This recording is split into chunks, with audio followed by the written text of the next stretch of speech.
Hello mga boss, magandang araw. Para sa mga naghahanap dyan ng mga SUV, meron tayo dito ang Toyota Fortuner, Ford Everest, and dalawa yung Ford Everest natin at dalawa naman yung Fortuner natin. Meron tayong 4x2 and 4x4. Meron din tayong G-Tor. Basta marami pa dyan sa loob. Okay, so panoorin nyo tong buong video para malaman nyo yung buong details nila. Okay, so meron tayo dito Toyota Fortuner 2022 model, manual transmission, 4x2.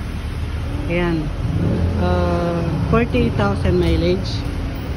So dito sa body is original lahat, pati dito sa taillight emblem.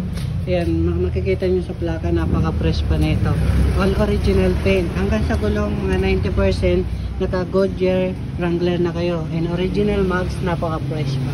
So dito mga bossing is check natin dito sa loob.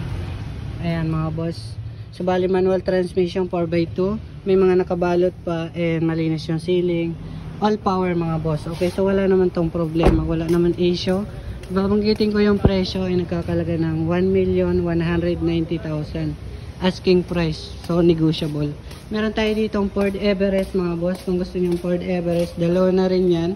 Meron tayong 2018 model na medyo mura, manual transmission, 4x2 lang to mga boss, in 2.2 liter.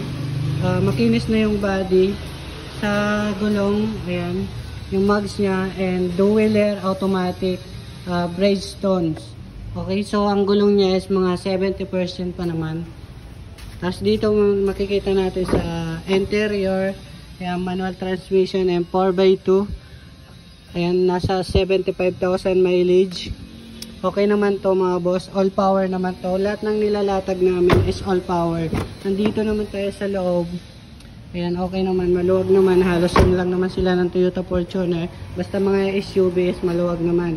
So dito ang taillights and emblem, okay naman sila, wala naman silang basag. And mga salamin okay naman. Okay, so bali ganito naman sa likuran ng Ford Everest natin. Natutupi siya, so pwedeng kargaan mga boss. Okay, so may hilan siya dito and tutulak nyo lang siya. Okay, yan mga boss.